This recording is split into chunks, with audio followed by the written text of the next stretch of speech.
സഹോദരങ്ങളെ, ലോകം അവസാനിക്കുന്നത് എപ്പോഴെന്ന് പറയാൻ കഴിയില്ല. പക്ഷേ ആദരവായ പ്രവാചകന് സ്വഹാബത്തിനോട് വിവരിക്കുകയാണ്, സ്വഹാബത്തെ, എനിക്കെങ്ങനെയാണ് സുഖിക്കാൻ കഴിയുക, എനിക്കെങ്ങനെയാണ് രസിക്കാൻ കഴിയുക, എനിക്കെങ്ങനെയാണ് സന്തോഷത്തോടെ ഉറങ്ങാൻ കഴിയുക, എനിക്കെങ്ങനെയാണ് ആനന്ദത്തോടെ നടക്കാൻ കഴിയുക, എനിക്കെങ്ങനെയാണ് എല്ലാം മറന്നിട്ടെല്ലാം വിസ്മരിച്ചിട്ട് നടക്കാൻ കഴിയുക. കാരണം എന്തെന്നറിയോ? സാഹിബു സൂരി ഖദിൽ തഖമഹു വഅസ്ഗാ സമഅഹു വഹനാ ജബ്ഹതാ. ഇസ്രാഫീൽ എന്ന് പറയുന്ന മാലാക സൂറെന്ന കാഹളത്തെ ചുണ്ടോട് ചേർത്ത് വെച്ചിരിക്കുകയാ. സഹോദരങ്ങള് ഗൗരവത്തോടെ കേൾക്കണേ, ഈ നാട്ടിൽ ഇങ്ങനെ ഒരു പരിപാടി ആദ്യമാണ്. ഇത് ആദ്യമാണെന്നേ ഉള്ളൂ, അവസാനമല്ല. ഇനിയും എന്റെ സഹോദരങ്ങളെ, ഈ 300ഓളം വരുന്ന ചെറുപ്പക്കാര് ജീവിച്ചിരിക്കുമെങ്കിൽ ഇൻഷാ അല്ലാഹ് ഈ നാടിന്റെ ഏറ്റവും വലിയ ഒരു വലിത്തിരിവിന് കാരണമാവുകയാണ് ഈ വേദി, ഈ സദസ്സതിനൊരു കാരണമാവുകയാണ്. അല്ലാഹു ആ ചെറുപ്പക്കാർക്ക് ആരോഗ്യം കൊടുക്കട്ടെ, ആയുരാരോഗ്യം ആഫിയത്ത് കൊടുക്കട്ടെ. അവരുടെ വിയർത്തൊലിക്കുന്ന ഓരോ തുള്ളിയ വിയർപ്പിന് നാളെ പടച്ചതമ്പുരാൻ ഓരോ വെള്ളക്കൊട്ടാരങ്ങളെ റബ്ബിന്റെ സ്വർഗീയ ആരാമത്തിൽ നൽകട്ടെ. സഹോദരങ്ങളെ, ഈ സദസ്സിൽ ഈ നാട്ടിൽ ആദ്യത്തെ ഒരു പരിപാടിയാണ്. അതുകൊണ്ട് ഞാൻ എങ്ങനെയാണ് എന്റെ സഹോദരങ്ങളോട് ഏത് വിഷയമാണ് പറയുക എന്ന് എനിക്കറിയില്ല. പക്ഷെ ഞാനൊരു കാര്യം പറയുകയാണ്. അള്ളാഹുവിന്റെ ഹബീബായ നബിതങ്ങളെ സഹാബത്തിനോട് പ്രസംഗിച്ചു കൊണ്ട് നിൽക്കുമ്പോ നബിതങ്ങൾ ചോദിക്കുകയാണ്, സ്വഹാബത്തെ, എനിക്കെങ്ങനാണ് രസിക്കാൻ കഴിയുക, എനിക്കെങ്ങനാണ് സന്തോഷത്തോടെ നടക്കാൻ കഴിയുക? ഖദിൽ തഖമഹു വസ്ഗാ സമഅഹു വഹനാ ജബ്ഹതഹു. സൂറെന്ന കാഹളമുണ്ടല്ലോ, ലോകനശീകരണായുധമുണ്ടല്ലോ, അത് ഇസ്രാഫീൽ എന്ന മലക്കു ചുണ്ടിലേക്ക് ചേർത്ത് വെച്ചിരിക്കുകയാ. എന്നിട്ട് അസ്ഗാ സമഅഹു, ചെകിടിങ്ങനെ കൊടുത്തു നിൽക്കുകയാ. വഹനാ ജബ്ഹതഹു, നെറ്റിത്തടം ഇങ്ങനെ കുനിച്ചു നിൽക്കുകയാണ്. ഇത് മനസ്സിലാക്കാൻ ഞാൻ നിങ്ങൾക്കൊരു ഉദാഹരണം പറഞ്ഞു തരാ. ഒരു മൈതാനത്ത് ഓട്ടമത്സരം നടക്കുകയാ. ഒരു ലൈൻ വരച്ചിട്ട് ഓട്ടമത്സരം നടത്തുന്ന പോലെ മത്സരാർത്ഥികൾ വരയുടെ പിന്നിൽ ആ വരയിലേക്ക് തള്ളവിരലുകളെ ചേർത്ത് വെച്ച് ഇങ്ങനെ നിൽക്കുകയാണ്. അവരുടെ മുമ്പിൽ ഇതിന്റെ മാസ്റ്റർ വിസിൽ ചുണ്ടോട് ചേർത്ത് വെച്ച് നിൽക്കുകയാണ്. ഈ കൊച്ചുകുട്ടികൾ ഓട്ടമത്സരത്തിന് വേണ്ടിയിട്ടാണ് വന്നത്. അവർ ഓടാൻ വേണ്ടിയിട്ട് എപ്പോഴാണോ മാസ്റ്ററുടെ വിസിൽ മുഴങ്ങുന്നത്, ആ സമയത്ത് ഓടാൻ വേണ്ടിയിട്ട് ചുണ്ടോട് ചേർത്ത് വെച്ചിരിക്കുന്ന വിസിലിനെ ശ്രദ്ധിക്കാതെ സഹോദരങ്ങളെ മേപ്പോട്ട് പൊങ്ങി തലപൊക്കി നോക്കാതെ ആ കാലിന്റെ തള്ളവിരലിലേക്ക് നോക്കിയാണ് നിൽക്കുക. കാരണം എപ്പോഴാണോ ശബ്ദം കേൾക്കുന്നത് ഓടിത്തുടങ്ങാനാണ്. സഹോദരങ്ങളെ, ഇതുപോലെയാണ് ഇസ്രാഫീൽ അലൈഹിസ്സലാം സൂറെന്ന് പറയുന്ന കാഹളമെടുത്ത് ചുണ്ടോട് ചേർത്ത് വെച്ച് നിൽക്കുന്നു എന്ന് നബിതങ്ങളെ പറഞ്ഞതെപ്പോഴാണ്? 1400 വർഷങ്ങൾക്ക് മുമ്പാണ്. 1400 വർഷങ്ങൾക്ക് മുമ്പാണ്. 14 നൂറ്റാണ്ടുകൾക്ക് മുമ്പ് അല്ലാഹുവിന്റെ തിരുദൂതർ പറയുകയാ, ഇസ്രാഫീൽ എന്ന മാലാക സൂറെന്ന കാഹളത്തിൽ ചുണ്ടോട് ചേർത്ത് വെച്ച് നിൽക്കുമ്പോ എങ്ങനെയാണ് സഹാബ എനിക്ക് സുഖിക്കാൻ കഴിയുക, എങ്ങനെയാണ് സഹാബ എനിക്ക് രസിക്കാൻ കഴിയുക? ഇത് കേൾക്കുമ്പോ നിങ്ങൾ ആരും ചിന്തിക്കണ്ട സഹാബത്ത് സുഖിച്ചവരാണെന്ന്. ഇല്ല പെങ്ങളെ, സഹാബത്തിന് എന്ത് സുഖമാണ് ഉണ്ടായിരുന്നത്? ഒരൊറ്റ ചെറിയ സംഭവം ഞാൻ നിങ്ങളോട് പറഞ്ഞു തരട്ടെയോ?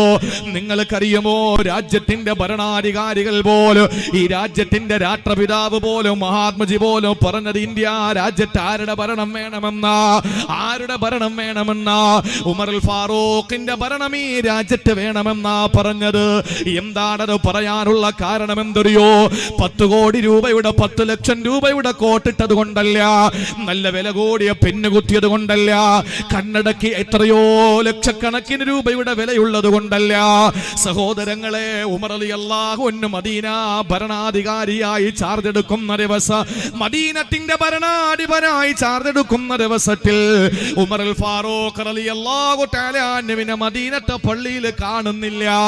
ഒന്ന് ശ്രദ്ധയോടെ കേൾക്കണേ ചെറുപ്പക്കാരാ, എന്റെ ആഡംബരത്തോടെ ഞാനും നിങ്ങളെ നടക്കുമ്പോ നിങ്ങളെക്കാൾ ആഡംബരമാണ് എനിക്കെന്ന് പറയുന്നതിൽ എനിക്ക് നാണമില്ല. കാരണം എന്റെ സഹോദരങ്ങളെ പറയുന്നതിൽ എനിക്ക് യാതൊരു പ്രശ്നവുമില്ല. ആവശ്യമില്ല. എന്റെയും നിങ്ങളുടെയും ആഡംബര ജീവിതം തന്നെയാണ്. മുൻഗാമികളെ തട്ടിച്ച് നോക്കുമ്പോ നമ്മളെന്ത് സുഖലോലുപരാണ്. മഹാനായ ഉമറുൽ ഫാറൂഖ് തങ്ങളെ ഭരണാധികാരം ഏറ്റെടുക്കാൻ വരുന്നത് വൈകിയാണ്. മദീന പള്ളി നിബിഡമാണ്, എല്ലാവരും നിരന്നിരിക്കുകയാണ്. ആ സമയത്ത് ഉമർ തങ്ങളെ കാണുന്നില്ല. സാധാരണ റസൂലുള്ള വരുന്ന സമയം കഴിഞ്ഞു, അബൂബക്കർ സിദ്ദീഖ് വന്നിരുന്ന സമയവും കഴിഞ്ഞു. ഉമർ റളിയല്ലാഹു അൻഹുവിനെ കാണാനില്ല. കുറെ സമയം കഴിഞ്ഞപ്പോൾ ഓടിക്കിതച്ച് വരികയാ. ഓടി കിതച്ച് വിയർത്തൊലിച്ചിട്ട് ഉമർ തങ്ങൾ മദീനത്തെ പള്ളിയിൽ ഓടി കയറുകയാ. എല്ലാവരും ശ്രദ്ധയോടെ കാത്തിരിക്കുന്നു. എന്താ സംഭവിച്ചത്? മിമ്പറിലോട്ട് കയറുന്നതിന് മുമ്പ് മദീനയുടെ ഭരണാധികാരിയായി അവരോധിതനാകുന്ന ഉമർ റളിയല്ലാഹു തആല അൻഹു അവിടെ നിന്നൊരു കാര്യം പറയുകയാ.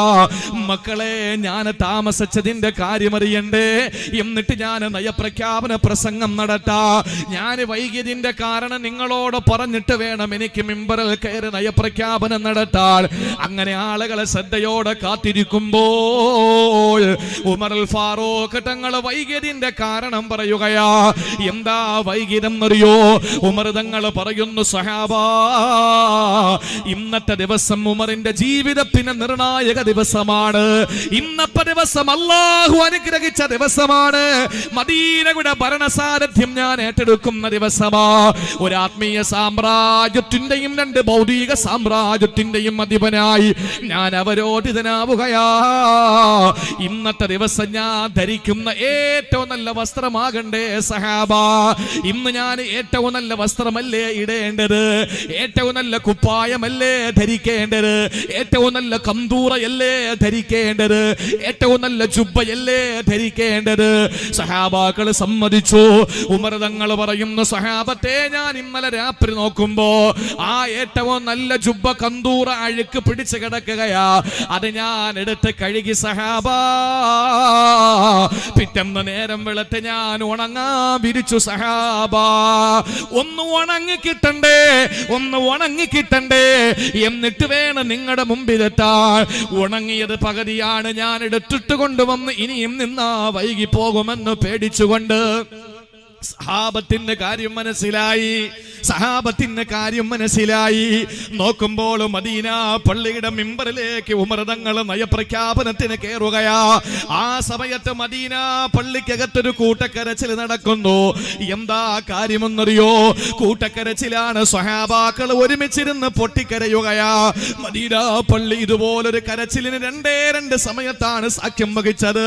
ഒന്ന് ആദരവായ പ്രവാചകന്റെ വഫാത്തിന്റെ സമയത്ത്, അതിനുശേഷം ബിലാൽ തങ്ങൾ എനിക്ക് ഇനി ബാങ്ക് കൊടുക്കാൻ കഴിയില്ലെന്ന് പറഞ്ഞ് എന്റെ ഹബീബിനെ കണ്ട മദീന, എന്റെ ഹബീബില്ലാതെ എനിക്ക് മദീനത്ത് വേണ്ട. എന്റെ റസൂലുള്ളാഹി കേട്ടുകൊണ്ട് നിൽക്കുമ്പോൾ ഞാൻ കൊടുത്ത ബാങ്ക്, എന്റെ റസൂലുള്ള കുബ്ബത്തുൽ ഖദ്റായിൽ കിടക്കുമ്പോ, റൗള ശരീഫിനകത്ത് കിടക്കുമ്പോ ഞാൻ എങ്ങനെയാണ് ബാങ്ക് കൊടുക്കുക? ഇല്ല, എന്നെ കൊണ്ട് കഴിയില്ല. ഒരു ഭാണ്ഡക്കെട്ടുമാകട്ടെ മദീനയിൽ നിന്ന് ബിലാൽ റളിയല്ലാഹു അൻഹു പൊട്ടിക്കരഞ്ഞുകൊണ്ട് മദീനത്ത് നിന്ന് മടങ്ങി പോകുന്ന ദിവസമാണ് സഹാബത്ത് കരഞ്ഞത്. മൂന്നാമത് കരഞ്ഞത് സിദ്ദീഖ് തങ്ങളുടെ ശേഷം ഫാറൂഖ് തങ്ങൾ നയപ്രഖ്യാപനം നടത്തുമ്പോഴാ. എന്താ കരയേണ്ട കാരണമെന്നറിയോ? കാരണം ബോധിപ്പിച്ചല്ലോ. തുണി ഞാൻ അലക്കി ഉണങ്ങാൻ വിരിച്ചിരുന്നു, അതാണ് വൈകിയ കാരണമെന്ന് പറഞ്ഞു. പക്ഷേ മിമ്പറിലോട്ട് കയറുന്നപ്പോ സഹാബാക്കള് കൂട്ടക്കരച്ചിലാണ്. എന്താ കരയേണ്ട കാരണമെന്നറിയോ? ഏറ്റവും നല്ല വസ്ത്രമാണ് ഞാൻ ധരിച്ചതെന്ന് പറഞ്ഞ ഉമർ തങ്ങൾ, ഇന്നത്തെ ദിവസം ഞാൻ ഭരണാധിപനായി ചാർജെടുക്കുന്ന ദിവസമാണ്. അതുകൊണ്ട് എന്റെ ജീവിതത്തിൽ ഇന്ന് ഏറ്റവും നല്ല വസ്ത്രം ഞാൻ ധരിക്കണം, അലങ്കാരത്തോടെ വരണമെന്ന് പറഞ്ഞ ഉമർ തങ്ങളുടെ കുപ്പായം കണ്ടത് സഹാബത്ത് മദീനയുടെ മിമ്പറിൽ നിൽക്കുമ്പോഴാണ്. അല്ലാഹുവേ, 40ഓളം സ്ഥലങ്ങളിൽ തുന്നിത്തെച്ചതാണ്. 40 40ഓളം സ്ഥലങ്ങൾ തുന്നിത്തച്ചതാണ്, കണ്ടം വെച്ച തുണിയാണ്. 40ഓളം സ്ഥലങ്ങളിൽ തുന്നിച്ചേർത്ത് വെച്ചിരിക്കുന്ന കുപ്പായമാണ്. ഉമർ റളിയല്ലാഹു അൻഹു കരച്ചിലടക്കി പിടിച്ച് ഖുത്ബ നടത്തുകയാ. സ്വഹാബാക്കള് വല്ലാതെ പൊട്ടിക്കരഞ്ഞു പോവുകയാ. ഇങ്ങനെ ഒരു ഭരണാധികാരി കഴിഞ്ഞു പോയിട്ടുണ്ട്, 10 ലക്ഷത്തിന്റെ കോട്ട് ധരിച്ചിട്ടില്ല. സഹോദരങ്ങളെ, അത് ദീർഘവീക്ഷണത്തോടെ മനസ്സിലാക്കിയ ഖലീഫ ഉമറിന്റെ ഭരണ രാജ്യത്ത് വേണമെന്ന് പറഞ്ഞത് മഹാത്മാഗാന്ധിജിയാണ് എങ്കിൽ എന്റെ പ്രിയപ്പെട്ട സഹോദരങ്ങളെ, സഹാബത്തിനോട് നബി തങ്ങൾ ഞാൻ എങ്ങനെയാണ് സുഖിക്കുക എന്ന് ചോദിക്കുമ്പോ സഹാബത്ത് സുഖിച്ചു എന്ന് കരുതണ്ട. നബി തങ്ങളുടെ വീട്ടിലെ 33 മാസത്തോളം 90 ദിവസത്തോളം 3 പിറ കാണുന്നത് വരെ അള്ളാന്റെ ഹബീബിന്റെ വീട്ടിനകത്ത് പച്ചവെള്ളവും ഈത്തപ്പഴവും അല്ലാതെയില്ല. അങ്ങനെ ഒരു വീട് ഈ തുവൂര് കാണിക്കാൻ പറ്റുമോ? അങ്ങനെ ഒരു വീട് ഈ നാട്ടിലെ കാണിക്കാൻ കഴിയുമോ? പാലക്കൽ വെട്ട എന്ന് പറയുന്ന പ്രദേശത്തുണ്ടോ അങ്ങനെ ഒരു വീട്? അങ്ങനത്തെ ഒരു വീടില്ലല്ലോ ഈ നാട്ടില്. സഹോദരങ്ങളെ, ഉടുക്കാൻ ഡ്രസ്സില്ലാത്തതിന്റെ പേരിൽ കടം വാങ്ങി ഇട്ടുകൊണ്ടുവന്ന ആരെങ്കിലും ഈ മർഹൂം ഉണ്ണിക്കോയ തങ്ങള് നഗറിൽ ഇരിപ്പുണ്ടോ? ആരെങ്കിലും ഭക്ഷണം കഴിക്കാനില്ലാത്തതിന്റെ പേരിൽ അപ്പുറത്തെ വീട്ടിൽ ചെന്ന് കൈനീട്ടി ഒരു നേരത്തെ ഭക്ഷണം കഴിച്ചു കൊണ്ടുവന്നവരാരെങ്കിലും ഈ സരസിലുണ്ടോ? ഇല്ല. അള്ളാഹു നമുക്ക് തന്ന നിഅമത്ത് എത്രയാ? 1400 വർഷങ്ങൾക്ക് മുമ്പ് റസൂലുള്ള ചോദിക്കുകയാണ്, സഹബ ഞാൻ എങ്ങനെയാണ് സുഖിക്കുക, ഞാൻ എങ്ങനെയാണ് സന്തോഷിക്കുക? എന്താ നബിയേ? ഇസ്രാഫീൽ സൂറിൽ ഇങ്ങനെ ചുണ്ടോട് ചേർത്ത് വെച്ചിരിക്കുകയാണല്ലോ. എപ്പോഴാണ് അള്ളാന്റെ കൽപ്പന വരുമ്പോ ഈ സൂറെന്ന കാഹളത്തിൽ ഒരു ഊത്തു വരുന്നത് എപ്പോഴാണ്? ഈ ലോകം മുഴുവനും നശിക്കപ്പെടുന്നത് എപ്പോഴാണ് അറിയില്ല. ആ സമയത്ത് സഹാബത്ത് പൊട്ടിക്കരഞ്ഞുകൊണ്ട് ചോദിക്കുന്നു, യാ റസൂലല്ലാഹ് മാദാ തഅമുറുനാ യാ ഹബീബല്ലാഹ്. നബിയേ, അങ്ങനെ ലോകാവസാനം അടുത്തെന്നറിഞ്ഞാൽ ഞങ്ങളോട് എന്തെങ്കിലും അങ്ങക്കൊന്ന് കൽപ്പിച്ചൂടെ? ഞങ്ങൾ എന്തെങ്കിലും ഒരു കാര്യം ചെയ്യണ്ടേ? ലോകാവസാനം അടുത്തെന്ന് ഞങ്ങൾ അറിയുമ്പോ എന്തെങ്കിലും ഞങ്ങളൊന്ന് ചെയ്യണ്ട നബിയേ. ആ സമയത്ത് അല്ലാഹുവിന്റെ റസൂൽ പറയുകയാണ്, ഖൂലൂ ഹസ്ബുനല്ലാഹു വനിഅമൽ വകീൽ. എന്നെ കേൾക്കാൻ വേണ്ടി വന്ന സഹോദരങ്ങളെ, എന്റെയും നിങ്ങളുടെയും ചുണ്ടുകൾ ചലിക്കേണ്ടത് ഇതുകൊണ്ടാണ്. ഹസ്ബുനല്ലാഹു വനിഅമൽ വകീൽ, ഹസ്ബുനല്ലാഹു വനിഅമൽ വകീൽ. ഒന്ന് ആലോചിച്ചു നോക്കൂ. 1400 വർഷങ്ങൾക്ക് മുമ്പ്, 14 നൂറ്റാണ്ടുകൾക്ക് മുമ്പ് റസൂലുള്ള പറയാണ്, ഏതാനും സമയങ്ങൾക്ക് ലോകം അവസാനിക്കാൻ സാധ്യതയുണ്ട്. കാരണം സൂറിങ്ങനെ ചുണ്ടിൽ വെച്ചുകൊണ്ടാണ് ഇസ്രാഫീൽ നിൽക്കുന്നത്. വളരെ ശ്രദ്ധയോടെ നിൽക്കുകയാണ്. എപ്പോഴാണ് സൂറിൽ ഊതുന്നതെന്ന് പറയാൻ കഴിയില്ല. അതുകൊണ്ട് എനിക്ക് എങ്ങനെ സുഖിക്കാൻ പറ്റും? അപ്പൊ നബി തങ്ങളോട് സഹാബത്ത് ചോദിക്കുക, അങ്ങനെ ഒരു സാഹചര്യം വന്നാൽ ഞങ്ങൾ എന്തു വേണം? നിങ്ങൾ ഹസ്ബുനല്ലാഹു വനിഅമൽ വകീൽ ചൊല്ലിക്കോളാൻ പറഞ്ഞു. 1400 വർഷം കഴിഞ്ഞിട്ട് ലോകം അവസാനിച്ചില്ല. ഇനിയും ഒരുപാട് നാൾ നീണ്ടുപോകുമെന്ന് തോന്നുന്നുണ്ടോ നിങ്ങൾക്ക്? ഇനിയും ഒരുപാട് നാൾ നീണ്ടു പോകുമെന്ന് നിങ്ങൾക്ക് തോന്നുന്നുണ്ടോ? അങ്ങനെ ഒരു ധാരണ നിങ്ങൾക്കുണ്ടോ? എനിക്കുണ്ടോ? സഹോദരങ്ങളെ, ഏത് സമയത്തും അത് സംഭവിക്കാം. അള്ളാഹു അതിന് ആ ലോകാവസാനത്തിന് മുമ്പ്, നമ്മളൊക്കെ മരിക്കുന്നതിന് മുമ്പ് എന്തെങ്കിലും ഒരു നന്മ നമ്മുടെ ജീവിതത്തിന്റെ ബാക്കി പത്രമായി ചെയ്തു വെക്കാൻ അള്ളാഹു നമുക്ക് തൗഫീക്ക് നൽകി അനുഗ്രഹിക്കുമാറാവട്ടെ. അതിനുവേണ്ടി പരിശ്രമിച്ചോളി. അതിനുവേണ്ടി എൻ്റെ പ്രിയപ്പെട്ട സഹോദരങ്ങൾ ജീവിതം മാറ്റിവെച്ചോളിൻ. അള്ളാഹു തൗഫീക്ക് നൽകി അനുഗ്രഹിക്കുമാറാവട്ടെ. ഏത് പ്രതിസന്ധി ഉണ്ടെങ്കിലും ഓതേണ്ട ഒരു ദുആയാണ് നബി തങ്ങൾ പഠിപ്പിച്ചത്. ലോകാവസാനം എന്ന പ്രതിസന്ധിക്ക് അപ്പുറം ഏത് പ്രതിസന്ധിയാണുള്ളത്? ഇപ്പൊ നമ്മുടെ നാട്ടില്, കേരളത്തില് ഒരു ചെറിയ പ്രളയം ഉണ്ടായപ്പോ, ചെറുതെന്നല്ലാതെ പിന്നെന്താന്ന് പറയാ? ചെറുതെന്ന് പറഞ്ഞാൽ നന്നേ ചെറുത്, ഏറ്റവും ചെറിയ അതായത് ട്രയലിന് വേണ്ടിയിട്ട് മുല്ലപ്പെരിയാറും ഇടുക്കിയും അതുപോലെ ഉപഡാമുകളും ഒരു ചെറിയ ട്രയലിന് വേണ്ടിയിട്ട് ഇങ്ങനെ ഉയർത്തിയപ്പോഴേക്ക് സെക്കൻഡിൽ 20 ലക്ഷം ലിറ്റർ വെള്ളം ദിശ മാറി ഒഴുകി. ചെറിയ പരീക്ഷണം, ചെറുത്, വളരെ ചെറുത്. അത് വന്നപ്പോഴേക്ക് എൻ്റെ പ്രിയപ്പെട്ട സഹോദരങ്ങളെ, നമ്മളൊക്കെ എന്താ പറഞ്ഞത്? നിങ്ങൾ ആരെങ്കിലും കരുതി ഇതുപോലെ നമ്മൾ ഒരുമിച്ച് കൂടുമെന്ന്? ഉറപ്പിച്ചില്ലേ നമ്മളൊക്കെ ഇനി ഇങ്ങനെ ഒരു സംഗമം ഉണ്ടാവുകയില്ല, ഇനി നമുക്ക് പരസ്പരം ആരെയും കാണാൻ പറ്റില്ല? കാരണം 10-20 വർഷം വിദേശ രാജ്യത്ത് അറബിയുടെ വീട്ടിൽ അടിമവേല ചെയ്തിട്ട് ഉണ്ടാക്കിയ സമ്പാദ്യം മുഴുവനും നോക്കിക്കൊണ്ട് നിൽക്കുമ്പോ വെള്ളത്തിൽ ഒളിച്ചു പോകുന്നത് കണ്ടിട്ട് നെഞ്ച് പെടഞ്ഞ എത്ര ആളുകളാണ് തന്റെ കൂടപ്പറപ്പുകൾ വെള്ളത്തിൽ ഒലിച്ചു പോകുന്നത് കണ്ടിട്ട് നിറ കണ്ണുകളോടെ നോക്കി നിന്ന എത്ര ആളുകളാണ്. നിങ്ങൾ നോക്കി എന്റെ പ്രിയപ്പെട്ട സഹോദരങ്ങളെ, അള്ളാഹുവിന്റെ പരീക്ഷണം ചെറുതു വന്നു. ആ ചെറിയ പരീക്ഷണം വന്നപ്പോ നമ്മളൊക്കെ എല്ലാവരും എന്തായി? രാഷ്ട്രീയ വൈരാഗ്യങ്ങളും മാറ്റി, സംഘടനാ വൈവിധ്യങ്ങളും മാറ്റി, സംഘടനാ സങ്കുചിതത്വ മനോഭാവങ്ങളും മാറ്റി, എല്ലാവരും ഒറ്റക്കെട്ടായി. അല്ലേ? എല്ലാവരും ഒറ്റക്കെട്ടാണ്. എന്തൊരു സൗഹാർദ്ദമായിരുന്നു. ആർക്കും കൊടി പൊക്കണ്ട, ആർക്കും പോസ്റ്റർ കാണിക്കണ്ട, ആർക്കും ഫ്ലക്സ് ഉയർത്തണ്ട, ഒന്നും വേണ്ട. ഒരുമിച്ച് കറുത്തവനും വെളുത്തവനും ഹിന്ദുവും മുസൽമാനും ക്രിസ്ത്യാനിയും ഏത് പാർട്ടിക്കാരനും ഏത് സംഘടനക്കാരനും എല്ലാവരും ഒരുമിച്ച് ഒരു തളികയിലേക്ക് കൈയിട്ട് വാരി കഴിക്കുകയാണ്. അള്ളാഹുവിന്റെ ഒരു ചെറിയ പരീക്ഷണം വന്നപ്പോ എന്റെ സഹോദരങ്ങളെ, ലോക അവസാനം എന്ന് പറയുന്നത് അതുപോലെയാണോ? ആകാശം പൊട്ടിയങ്ങ് വീഴും, നക്ഷത്രങ്ങൾ തകർന്നിങ്ങ് താഴെ വീഴും, കടലിലെ വെള്ളങ്ങൾ മുഴുവന് കത്തിക്കപ്പെടും, തീയാവും. ഈ പർവ്വതങ്ങളൊക്കെ അപ്പുപ്പൻ താടി പോലെ പാറി പറന്ന് നടക്കും. ഇതാണ് ലോകാവസാനത്തിന്റെ അടയാളങ്ങൾ. നിങ്ങളൊന്ന് ആലോചിച്ച് നോക്കൂ. ആ സമയത്ത് ഭൂമി കിടുകിടാ വിറപ്പിക്കപ്പെടും. അന്ന് ഇതിനകത്തുള്ളത് സർവ്വതും പുറന്തള്ളപ്പെടും. ആളുകൾ നോക്കുമ്പോൾ സ്വർണത്തിന്റെ കൂമ്പാരമാകുമെന്ന് നബി മുഹമ്മദ് മുസ്തഫ. ഈ ഭൂമിയുടെ അടിത്തട്ടിൽ മുഴുവനും സ്വർണത്തിന്റെ കനികളാണ്. അത് മുഴുവനും പുറന്തള്ളിയിട്ട് നമ്മുടെ പള്ളിയുടെയും വീട്ടിന്റെയും മുമ്പിലൊക്കെ ഇങ്ങനെ കുന്നുകൂടി സ്വർണത്തിന്റെ വലിയ വലിയ കട്ടികൾ കിടക്കുകയാ. അത് കണ്ടിട്ട് നമ്മൾ പറയും, ഇതിനു വേണ്ടിയിട്ടല്ലേ നമ്മൾ തമ്മി തല്ലിയത്, ഇതിനു വേണ്ടിയിട്ടല്ലേ ഞാൻ എൻ്റെ ഭാര്യയെ കൊണ്ടുവന്ന് അങ്ങ് ആക്കിയത്, ഇതിനു വേണ്ടിയിട്ടല്ലേ ഞാൻ ഒരുത്തനെ കൊന്നത്, ഇതിനു വേണ്ടിയിട്ടല്ലേ ഞാൻ മറ്റുള്ളവനോടൊക്കെ ഷൗട്ട് ചെയ്തത്. ഇപ്പൊ ഇതാർക്കും വേണ്ട. എന്തൊരു കാര്യമാണ്. കാലൽ ഇൻസാനു മാലഹ, എന്തു പറ്റി എന്ന് പറയുന്ന ആ ലോകാവസാനം അല്ലാതെ ഏതാണ് ഏറ്റവും വലിയ പ്രതിസന്ധി? ഒന്നുമല്ല.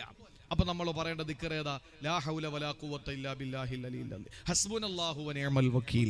നബി തങ്ങൾ പറഞ്ഞു, ഖൂലു ഹസ്ബുനല്ലാഹു വ നിഅമൽ വകീൽ. അല്ലാഹു നമുക്ക് ജീവിതത്തിൽ സൂക്ഷ്മത പാലിക്കാനുള്ള തൗഫീഖ് അല്ലാഹു നൽകി അനുഗ്രഹിക്കുമാറാവട്ടെ.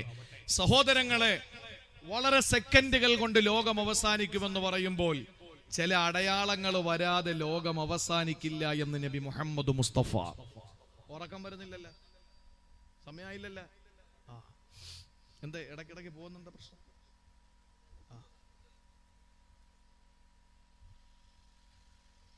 ചില അടയാളങ്ങൾ വരാതെ ലോകം അവസാനിക്കില്ല. ആ അടയാളങ്ങൾ പറഞ്ഞത് 1400 കൊല്ലങ്ങൾക്ക് മുമ്പാണ്. അന്ന് ഈ പറയുന്ന അടയാളങ്ങളൊന്നും ഇല്ല. നബി തങ്ങൾ പറഞ്ഞു, ഇന്ന അടയാളങ്ങൾ ഉണ്ടായാൽ അത് ലോകാവസാനത്തിന്റെ അടയാളമാണ്. ആ അടയാളങ്ങൾ തീർച്ച ഇപ്പൊ സംഭവിച്ചുകൊണ്ടിരിക്കാൻ. അങ്ങനത്തെ 2-3 കാര്യങ്ങൾ ഞാൻ പറയാം ഇൻഷാ അല്ലാഹ്. നമുക്ക് രക്ഷപ്പെടാനുള്ള ചില മാർഗങ്ങളൂടെ നമുക്ക് വിശദീകരിക്കണ്ടേ. അല്ലാഹു തൗഫീഖ് തരട്ടെ. ഹബീബായ നബി തങ്ങൾ പറയുകയാണ്, ലാ തയതി അലന്നാസി സമാൻ, യതി അലന്നാസി സമാൻ. ഒരു കാലം വരാനുണ്ട്, ഒരു സമയം വരാനുണ്ട്. ആ സമയം ഏതെന്നറിയോ? യജ്തമിഊന ഫീഹി വയുസല്ലൂന ഫിൽ മസാജിദി. ആളുകൾ തിങ്ങിക്കൂടിയിട്ട് പള്ളികളിൽ നമസ്കരിക്കാൻ വേണ്ടി വരുന്ന കാലമാണ്. ആളുകൾ പരസ്പരം ഒരുമിച്ച് കൂട്ടുന്നതാണ്, ആളുകൾ പരസ്പരം ഒരുമിച്ച് കൂടുന്നതാണ്. ഹബീബായ നബി തങ്ങൾ പറയുകയാണ്, യജ്തമിഊന ഫീഹി. ആളുകൾ എല്ലാവരും സംഗമിക്കുന്നതാ, എല്ലാവരും ഒരുമിച്ച് കൂടുന്നതാണ്. എന്നിട്ടോ വയുസല്ലൂന ഫിൽ മസാജിദി. അല്ലാഹുവിന്റെ പള്ളികളിൽ നമസ്കാരം നടക്കുന്നതാണ്, അല്ലാഹുവിന്റെ പള്ളികളിൽ പോയി നിസ്കരിക്കുന്നതാണ്. സഹോദരങ്ങളെ, ശ്രദ്ധയോടെ ഈ ഹദീസ് നിങ്ങളൊന്ന് കേൾക്കണേ. അബ്ദുല്ലാഹി ഇബ്നു ഉമർ റളിയല്ലാഹു അൻഹു റിപ്പോർട്ട് ചെയ്യുന്ന ഹദീസാ. ആദരവായ പ്രവാചകൻ നബി സല്ലല്ലാഹു അലൈഹി വസല്ലമ തങ്ങൾ പറയുകയാ, ഈ പറയുന്ന സംഭവം നമ്മുടെ മഹല്ലിലില്ലേ, നമ്മുടെ നാട്ടിലില്ലേ, നമ്മുടെ നാടുകളിലില്ലേ? സഹോദരങ്ങളെ, ലോകം അവസാനമായി അന്ന് നമുക്ക് മനസ്സിലാക്കിക്കൂടെ? ഇനി എന്തിനാണൊരു വൈകൽ? ഇനി എന്തിനാ എന്തിനാണ് ഒരു പിന്തൽ? നമുക്ക് നന്മയിലേക്ക്, സുഹൃതങ്ങളിലേക്ക് നമുക്ക് സുസജ്ജമായ നിലയിൽ കടന്നു വന്നൂടെ? ഈ അനുഗ്രഹീതമായ കൂട്ടായ്മയിൽ നിങ്ങൾക്കൊന്ന് അണിനിരന്നൂടെ? ഇതിനെ നിങ്ങൾക്കൊന്ന് പ്രോത്സാഹിപ്പിച്ചുകൂടെ? കാരണം ലോകാവസാനത്തിന്റെ അടയാളങ്ങളെ ഹബീബായ തങ്ങൾ പറഞ്ഞത് ഒരു കാലം വരാനുണ്ട്, ഒരു കാലം വരാനുണ്ട്, ഒരു സമയം വരാനുണ്ട്. ആ സമയം വന്നാൽ ആളുകൾ ഒരുമിച്ച് കൂടുന്നതാണ്. അവര് പള്ളിയിൽ വന്ന് നിസ്കരിക്കുന്നവരാ. ഇന്ന് പള്ളിയിലെ നിസ്കാരക്കാർക്ക് കുറവുണ്ടോ? ഇന്ന് പള്ളിയിലെ നോമ്പുകാർക്ക് കുറവുണ്ടോ? ഇന്ന് പള്ളിയിലെ ഹജ്ജിന് പോകുന്നവർക്ക് കുറവുണ്ടോ? ഹജ്ജിന്റെ കോട്ടകൾ ഗവൺമെന്റ് വെട്ടിക്കുറയ്ക്കുകയാ. ഉംറയ്ക്ക് പോകുന്നവരുടെ എണ്ണം കൂടിയപ്പോൾ എത്തെല്ലാ നിയമങ്ങളാണ് വെച്ചത്. 3 വർഷത്തിൽ ഒരിക്കൽ പോയിട്ടുള്ള ഒരാൾക്ക് വീണ്ടും പോകണമെങ്കിൽ 40,000 രൂപ അഥവാ 2,000 റിയാൽ കൊടുക്കണമെന്നാണ്. സഹോദരങ്ങളെ, ഞാൻ ഉംറയ്ക്ക് പോയാൽ 3 വർഷം കഴിഞ്ഞേ പോകാൻ പാടുള്ളൂ. അതിനു മുമ്പ് ഞാൻ പോണമെന്ന് വാശി പിടിച്ചാൽ 2,000 സൗദി റിയാൽ കൊടുക്കണം. അഥവാ ഇന്ത്യൻ റുപ്പി 40,000 രൂപ അഡീഷണൽ ആയിട്ട് ചാർജ് ചെയ്യപ്പെടുകയാ. എന്തിനാണ്? സൗദി ഗവൺമെന്റിന് പൈസ കിട്ടാനല്ല, ആളുകളുടെ ഒഴുക്കൊന്ന് കുറയ്ക്കാനാ. അത്രത്തോളം ആളുകളാണ് ഇന്ന് ഉംറയ്ക്ക് പോകുന്നത്. അത്ര ആളുകളാണ് പള്ളിയിൽ നിസ്കാരത്തിന് വരുന്നത്. എത്ര പള്ളികളാണ് പുനർനിർമ്മാണം നടത്തപ്പെടുന്നത്? ഉസ്താദേ, പള്ളി വിപുലീകരിക്കണം, പുറം പള്ളി കൂടി അകം പള്ളിയാക്കുകയാ. അതിന്റെ മുകളിൽ കൂടി എടുക്കുകയാണ്, ഷീറ്റ് ഇടുകയാണ്. അതിന്റെ വടക്കേ പുറത്തും തെക്കേ പുറത്തും കൂടി ഒരു ഷീറ്റ് ഇറക്കിയിടുകയാണ്. ആളുകൾ വരുമ്പോ നിസ്കാരത്തിന് സൗകര്യമില്ലത്രേ. നമസ്കാരത്തിന് ആളുകൾ കുറവില്ല. നോമ്പിന് കുറവുണ്ടോ? പണ്ട് റമളാൻ മാസങ്ങളിൽ നോമ്പ് പിടിച്ചിട്ട് ഇഫ്താർ നടത്തിയ ആളുകളാ.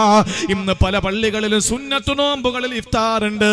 മേറാജിന്റെയും ബറാത്തിന്റെയും താസൂഅയുടെയും ആശൂറയുടെയും അറഫയുടെയും ബറാത്തിന്റെയും ദിവസങ്ങളിൽ പള്ളികളിൽ ഇന്ന് നോമ്പ് തുറയാണ്. കാരണം സജീവമാണ്, ആളുകൾക്ക് നോമ്പുണ്ട്. തിങ്കളും വേടനും നോമ്പ് പിടിക്കുന്നവരുടെ എണ്ണം കൂടുതലാ. തഹജ്ജുദുൽ ളുഹായും മുടക്കാത്ത ആളുകളാ. ദിക്ർ ഹൽക്കകളും മജ്ലിസുൻ നൂറുകളും സംഘടിപ്പിക്കുന്ന ആളുകളാ. കേരളത്തിൽ തന്നെ കുമ്പള, കാസർഗോഡ് മുതൽ ഇങ്ങ് കന്യാകുമാരി വരെ ഒരു ദിവസം ഏറ്റവും കൂടുതൽ, ഏറ്റവും കുറഞ്ഞ് 25 പ്രസംഗമെങ്കിലും നടക്കുകയാ. സഹോദരങ്ങളെ, പ്രസംഗങ്ങൾക്ക് കുറവില്ല, ആളുകൾക്ക് കുറവില്ല, ഒന്നിനും കുറവില്ല. പക്ഷേ നബിതങ്ങൾ പറയുകയാണ്, അവസാന കാലം വന്ന പള്ളികളിലെ നിസ്കാരത്തിന് ആളുകൾ കൂടും, നോമ്പ് പിടിക്കാൻ ആളുകൾ കൂടും, ഹജ്ജിനും ഉംറയ്ക്കും ധാരാളം ആളുകൾ വരും. പക്ഷേ വലൈസ ഫീഹിം മുഅ്മിനൂ, അവരിൽ മുഅ്മിനീങ്ങൾ കാണൂല, അവരിൽ വിശ്വാസമുള്ളവർ കാണൂല. അല്ലാഹുവിന്റെ പരിശുദ്ധമായ തിരുവചനമാണ്, മുത്തുനബിയുടെ തിരുവചനങ്ങളാണ്. ആ കാലം ഇതല്ലേ? ചിന്തിച്ചു നോക്ക്. ഇന്നാരക്കാരെയാണ് വിശ്വാസമുള്ളത്? 2,000 റുപ്പിക ദിവസം വരുമാനമുള്ള ചെറിയ പെട്ടിക്കടയിൽ പോലും 20,000 രൂപയുടെ CCTV ക്യാമറയാണ്. കാരണം മുതലാളിക്ക് തൊഴിലാളിയെ വിശ്വാസമില്ല. എന്റെ സഹോദരങ്ങളെ, വിശ്വാസം നഷ്ടപ്പെട്ടിരിക്കുകയാണ്. തിരുവനന്തപുരം സെൻട്രൽ ജുമാ മസ്ജിദിലാണ് ഞാൻ ജോലി ചെയ്യുന്നത്. ആ പള്ളിയിൽ മാത്രം 37 ക്യാമറയാണ്. എന്റെ സഹോദരങ്ങളെ, എവിടെയും അങ്ങനെ തന്നെ. ആർക്കും ആരെയും വിശ്വാസമില്ലാത്ത കാലമാണ് ഇന്ന്. പള്ളിയിൽ ആളുകൾ വരുന്നതിന് കുറവുണ്ടോ? ആളുകൾ നോമ്പ് പിടിക്കുന്നതിന് കുറവുണ്ടോ? പക്ഷേ വിശ്വാസം അവരുടെ ഹൃദയത്തിലില്ല. ഈമാനില്ലാത്ത കൗമാണ് എന്ന് പഠിപ്പിച്ചതാരാ? ഇന്നേവരെ കള്ളം പറഞ്ഞിട്ടില്ലാത്ത ആമിനാടെ പൊന്നുമോ നബി മുഹമ്മദ് മുസ്തഫ. സഹോദരങ്ങളെ, ഈമാനിന്റെ കുറവിന്റെ ഏറ്റവും വലിയ പ്രകടമായ തെളിവെന്തെന്നറിയോ? ഈമാനില്ലാത്തതിന്റെ ഏറ്റവും വലിയ തെളിവാണ്, നിസ്സാര പ്രശ്നങ്ങൾ മതി അവര് തമ്മിൽ ഉടക്കി തമ്മിൽ അകന്നു പോകുന്നു. മനുഷ്യൻ തമ്മിൽ അകന്നുകൊണ്ടിരിക്കുന്നു. ഈമാനിന്റെ കുറവാണ്. അള്ളാഹു നമുക്ക് ഈമാൻ നൽകട്ടെ. ഈമാൻ ഉണ്ടാകാൻ ഒരു ചെറിയ വഴി ഞാൻ പറഞ്ഞു തരാം. എന്നെ കേൾക്കുന്ന സഹോദരിമാരോടും സഹോദരങ്ങളോടും എനിക്ക് പറയാനുള്ളത്, ഈമാൻ ഉണ്ടാകാൻ ഒരു ചെറിയ വഴി ഹബീബായ സല്ലല്ലാഹു അലൈഹി വസല്ലമ തങ്ങൾ പരിചയപ്പെടുത്തി. ആ വഴി ഇന്നത്തെ രാത്രി മുതൽ നിങ്ങൾ ഹയാത്താക്കുവോ, നിങ്ങളുടെ ഈമാൻ സെക്കൻഡ് വെച്ച് അള്ളാഹു വർദ്ധിപ്പിച്ച് തരും. ഈമാൻ യസീദു വയൻഖുസു. ഈമാൻ ചുരുങ്ങും, ഈമാൻ വർദ്ധിക്കുമെന്ന് നബി മുഹമ്മദ് മുസ്തഫ. ഈമാൻ ചുരുങ്ങുമ്പോഴാണ് പള്ളിയിലും കയറൂല, ആളുകളെ പറ്റി ഫസാദും പറയും, അങ്ങനെ അങ്ങ് നടക്കും. ഈമാൻ കൂടുമ്പോഴാണ് ഒരു വെള്ളക്കുപ്പായൊക്കെ ഇട്ട് പിന്നെ പള്ളി നമ്മുടെ കയ്യിലായി, പിന്നെ എപ്പോഴും പള്ളിയിലാണ്, പിന്നെ പള്ളിയിലാണ് നമ്മൾ എപ്പോഴും ഉള്ളത്. ഈമാൻ നന്നേ കുറഞ്ഞു പോകുമ്പോ നമ്മൾ പള്ളിയിൽ നിന്ന് പുറത്തു ചാടും. ഇതാണ് നമ്മുടെ സ്വഭാവം. ആരെയും കുറ്റപ്പെടുത്തിയിട്ട് കാര്യമില്ല. കൽബിലാണ് ഈമാനുള്ളത്. കൽബ് എന്ന് പറഞ്ഞാൽ മാറി മറിയുക എന്നാണ്, ചെരിയുക എന്നാണ് കൽബിന്റെ അർത്ഥം, അല്ലേ? ഇപ്പൊ ഇങ്ങനെയാണെങ്കിൽ നാളെ എങ്ങനെയായിരിക്കും. അപ്പൊ ഇതാണ് കൽബ്, അവിടെയാണ് ഈമാൻ ഉള്ളത്. ഈമാൻ ചുരുങ്ങും വർദ്ധിക്കും. അള്ളാഹുവിന്റെ റസൂൽ സല്ലല്ലാഹു അലൈഹി വസല്ലം തങ്ങൾ പഠിപ്പിക്കുകയാണ്, എപ്പോഴാണോ ചുരുങ്ങിക്കോട്ടെ, പക്ഷെ മരിക്കുന്ന സമയത്ത് അതിന്റെ ഫുൾ പവർ അള്ളാഹു നമുക്ക് നൽകി അനുഗ്രഹിക്കുമാറാവട്ടെ. ഈമാനില്ലാത്ത വിഭാഗമാണ് നിസ്കാരത്തിന് തിങ്ങിക്കൂടുന്നതെന്ന് നിബിധങ്ങൾ പഠിപ്പിച്ചു. അതിന്റെ ഏറ്റവും വലിയ തെളിവാണിത്. അത് ഞാൻ ഈമാൻ ഉണ്ടാകാൻ കാര്യം പറയാം. അത് പറയുമ്പോൾ മനസ്സിലാവും ഇന്ന് നമ്മുടെ ഇടയിൽ ഇത് വളരെ കുറവാണ്. അതുകൊണ്ട് തന്നെ നമ്മൾ അകന്നുകൊണ്ടിരിക്കുകയാണ്. ഒരു ചെറിയ വഴി, ഒരു ചെറിയ തന്ത്രം, സൂത്രം, അത് നിങ്ങൾക്ക് ഇൻഷാ അല്ലാഹ് ഞാനൊന്ന് പറയാൻ. അത് ഇന്ന് മുതൽ നിങ്ങൾ ചെയ്താൽ അള്ളാഹുവിനെ സാക്ഷിയാക്കി പറയുന്നു, നമ്മുടെ ഈമാൻ ഇങ്ങനെ വർദ്ധിച്ചു കൊണ്ടിരിക്കും. നമുക്ക് ഈ ലോകാവസാനത്തിന്റെ അടയാളമായി നബി തങ്ങൾ പറഞ്ഞ വിഭാഗത്തിലായി നമ്മൾ പെടില്ല. അള്ളാഹു കാത്തുരക്ഷിക്കട്ടെ. എന്താ നബി തങ്ങൾ പറഞ്ഞത്? ലാ തദ്ഖുലുൽ ജന്ന ഹത്താ തുഅ്മിനൂ, നിങ്ങൾ വിശ്വാസികളാകുന്നത് വരെ സ്വർഗത്തിൽ കടക്കൂല. നിങ്ങൾ ഈമാനുള്ളവരാകുന്നത് വരെ നിങ്ങൾക്ക് സ്വർഗം ലഭിക്കില്ല. ഈമാനുള്ളവരാകുന്നത് വരെ, നിങ്ങൾ വിശ്വാസികളാകുന്നത് വരെ നിങ്ങൾക്ക് അല്ലാഹുവിന്റെ സുഖലോലുപ സ്വർഗമില്ല. ശേഷം നബി തങ്ങൾ പറയുകയാണ്, വലാ തുഅ്മിനൂ, നിങ്ങൾ വിശ്വാസികളാവുകയില്ല, ഹത്താ തഹാബൂ, നിങ്ങൾ പരസ്പരം ഇഷ്ടപ്പെടുന്നത് വരെ, നിങ്ങൾ പരസ്പരം ഒന്ന് ഉള്ളു തുറന്ന് സ്നേഹിക്കുന്നത് വരെ നിങ്ങൾ ആരും തന്നെ വിശ്വാസികളാകില്ലെന്ന് മുഹമ്മദ് റസൂലുള്ളാഹ്. പരസ്പരം നിങ്ങൾക്കൊന്ന് സ്നേഹിച്ചൂടെ സഹോദരങ്ങളെ? പരസ്പരം ഒന്ന് ഉള്ളു തുറന്നൊന്ന് സ്നേഹിച്ചുകൂടെ? മനസ്സിന്റെ വിശാലമായ വാതിലൊന്ന് തുറന്നിട്ട് തന്റെ പ്രിയപ്പെട്ട സഹോദരനെ നിന്റെ നെഞ്ചിനകത്ത് പ്രതിഷ്ഠിച്ചൂടെ? എന്നാ നമുക്ക് ഈമാൻ വർദ്ധിക്കുമെന്നാണ് നബി തങ്ങൾ പറയുകയാണ്. നിങ്ങൾ പരസ്പരം ഇഷ്ടപ്പെടുന്നത് വരെ മോമിനീങ്ങളല്ല, നിങ്ങൾ മോമിനീങ്ങളാകുന്നത് വരെ റബ്ബിന്റെ സ്വർഗവും നിങ്ങൾക്ക് കിട്ടൂല. അപ്പൊ ഈമാൻ ഉണ്ടാകാ കാരണം പരസ്പരം ഇഷ്ടപ്പെടലാണ്. ഞാൻ നിങ്ങളെ ഇഷ്ടപ്പെടണം, അത് എന്തിന്റെ പേരിലാണ്? നിങ്ങളുടെ പണം കണ്ടുകൊണ്ടാകരുത്. നിങ്ങളുടെ പോക്കറ്റിൽ നല്ല നല്ല പളപളാ മിന്നുന്ന ഗാന്ധി തലകൾ ഇരിക്കുന്ന കണ്ടാൽ അതിന്റെ പേരിൽ ഞാൻ നിങ്ങളെ സ്നേഹിക്കുന്നത് കൊണ്ട് എന്റെ ഈമാൻ കൂടൂല. നിങ്ങൾ പാവപ്പെട്ടവനാകാ, ഒരു വിശ്വാസിയാണ്, ഒരു സഹോദരനാണ്, ഒരു മനുഷ്യനാണ് എന്ന അർത്ഥത്തിൽ നമ്മൾ സ്നേഹിക്കാനും ഇഷ്ടപ്പെടാനും തീരുമാനിച്ചാൽ ഈമാൻ വർദ്ധിക്കുമെന്നല്ലേ? അല്ലാഹു നമ്മുടെ ഈമാൻ വർദ്ധിപ്പിച്ചു തരട്ടെ. സഹോദരങ്ങളെ, പരസ്പരം ഇഷ്ടപ്പെടാതെ നമുക്ക് ഈമാൻ കിട്ടൂല. ഈമാൻ കിട്ടണമെങ്കിൽ പരസ്പരം നമുക്ക് സ്നേഹമുണ്ടാകണം. പെണ്ണുങ്ങളെ, നിങ്ങളോട് എനിക്ക് പറയാനുള്ളത്, നിസാര കാര്യങ്ങളുടെ പേരിൽ തമ്മിൽ പിണങ്ങി നടക്കരുത്. ഇന്ന് ഭർത്താക്കന്മാര് അയൽക്കാരുമായി പിണങ്ങുന്നതിന്റെ ഏറ്റവും മുഖ്യ കാരണം സ്ത്രീകളാണ്. നിസാരമായ വാക്ക് തർക്കങ്ങളുടെ പേരിൽ ചെറിയ ചെറിയ കാര്യങ്ങൾ അങ്ങോട്ടും ഇങ്ങോട്ട് കൊടുക്കൽ വാങ്ങൽ നടത്തുന്നതിന്റെ പേര് ഭാര്യമാരെ തമ്മിലുള്ള പിണക്കമാണ് ഭർത്താക്കന്മാരെ തമ്മിലുള്ള പിണക്കത്തിലെത്തിക്കുന്നത്. അത് തന്നെയാണ് നാട്ടിൽ നടക്കുന്ന കത്തിക്കുത്തുകളിൽ കലാശിക്കുന്നത്, നാടുകളിൽ നടക്കുന്ന കലാപങ്ങളിൽ എത്തിക്കുന്ന പെൺകുട്ടികളുടെ, പെണ്ണുങ്ങളുടെ, സ്ത്രീകളുടെ പരസ്പരമുള്ള പിണക്കമാണ്. അതുകൊണ്ട് ദീനീ ബോധമുള്ള, മതബോധമുള്ള, സ്നേഹിക്കുന്ന പ്രിയപ്പെട്ട പെങ്ങന്മാരോട് പറയാനുള്ളത്, നിങ്ങൾ തമ്മിൽ പരസ്പരം നിങ്ങൾ സ്നേഹമുള്ളവരാവുക, വിട്ടുവീഴ്ച മനോഭാവമുള്ളവരാവുക, കാരുണ്യത്തിന്റെ കവാടങ്ങൾ ഹൃദയത്തിൽ നിന്ന് മലക്കെ തുറന്നു കൊടുക്കുക. എന്തുകൊണ്ടെന്നറിയോ? നിങ്ങൾ പരസ്പരം ഇഷ്ടപ്പെട്ടാലേ ഈമാൻ കിട്ടുകയുള്ളൂ. സഹോദരങ്ങളെ, പരസ്പരം ഇഷ്ടപ്പെടാനും ഒരു വഴിയുണ്ട്. എന്താണെന്നറിയോ? ഈ പറയുന്ന കാര്യം ഇന്നു മുതൽ നിങ്ങൾ ചെയ്താൽ നിങ്ങൾക്ക് അറിയാതെ, നിങ്ങൾ അറിയാതെ പരസ്പരം നിങ്ങൾ ഇഷ്ടപ്പെടുമെന്നാണ് ആദരവായ റസൂലുള്ളാഹി പറയുകയാ. നിങ്ങൾ പരസ്പരം ഒന്ന് സലാം പറയോ? നിങ്ങൾ കാണുമ്പോൾ ഒന്ന് സലാം പറയോ? അവന്റെ രാഷ്ട്രീയം നോക്കണ്ട, സംഘടന നോക്കണ്ട, അവൻ ധരിച്ചിരിക്കുന്ന ഡ്രസ്സിന്റെ വലിപ്പക്കുറവുകൾ നോക്കണ്ട, അവന്റെ തലയിൽ കെട്ടിന്റെ വലിപ്പം നോക്കണ്ട. അവനോട് നിങ്ങൾക്കൊന്ന് ഉള്ളു തുറന്ന് സലാം പറയാൻ കഴിയോ? എന്നാ നിങ്ങൾ പരസ്പരം ഇഷ്ടപ്പെടുമെന്ന് നബി മുഹമ്മദ് മുസ്തഫ. അള്ളാഹു തന്നെ ഭാഗ്യം തരട്ടെ. സഹോദരങ്ങളെ, പരസ്പരം ഇഷ്ടപ്പെടാൻ നമുക്കൊരു ചെറിയ വഴിയാണ് നബി തങ്ങൾ തുറന്നു തന്നത്. കാണുമ്പോ സലാം പറയണം, അത്രേ. കാണുമ്പോ സലാം പറയണം. സലാം പഠിപ്പിച്ചു കൊടുക്കുന്ന സമയത്ത് സഹാബാക്കൾ എന്താ ചെയ്തെന്നറിയോ? ആദ്യം സലാം പിന്നെ കലാം. ആദ്യം സലാം പിന്നെ കലാം. കണ്ടാൽ ആദ്യം സലാം പറയണം, പിന്നെയാണ് വർത്താനം പറയേണ്ടത്. അതാണ് അതിന്റെ രീതി. അപ്പൊ സലാം പറയുമ്പോ കാണുമ്പോഴാണ് സലാം പറയേണ്ടത്. ഇത് പഠിച്ച സഹാബാക്കൾ എന്താ ചെയ്തെന്നറിയോ? മതിലുകളിലും മരത്തിന്റെ മരങ്ങളിലും അതുപോലെ തന്നെ പാറകളിലും സഹാബാക്കൾ ഒളിച്ചിരിക്കും. ഇപ്പൊ ഈ ബോക്സിന്റെ പിന്നിൽ വന്നിട്ട് നേരെ അങ്ങോട്ട് ഇറങ്ങിയിട്ട് സലാം പറയും. കാണുമ്പോഴാണല്ലോ സലാം പറയേണ്ടത്. എന്നിട്ട് വീണ്ടും ഇപ്പുറത്തൂടെ ഇവിടെ വരും. എന്നിട്ട് വീണ്ടും അങ്ങോട്ട് ഇറങ്ങിയിട്ട് സലാം പറയും. കൂടുതൽ കൂലി കിട്ടാനും അവർക്ക് പരസ്പരം കൂടുതൽ ഇഷ്ടപ്പെടാനും. ഇന്ന് നമ്മൾ ഇതേപോലെ ഒളിച്ചു നിൽക്കും, മരത്തിന്റെ ചുവട്ടിലും അതുപോലെ മതിൽക്കെട്ടിന്റെ ഉള്ളിലും. എന്തിനാണെന്നറിയോ? വരുന്നത് ഞങ്ങളിൽപ്പെട്ടവനല്ല, അതുകൊണ്ട് അവന്റെ സലാം പറയാതിരിക്കാൻ വേണ്ടിയാ.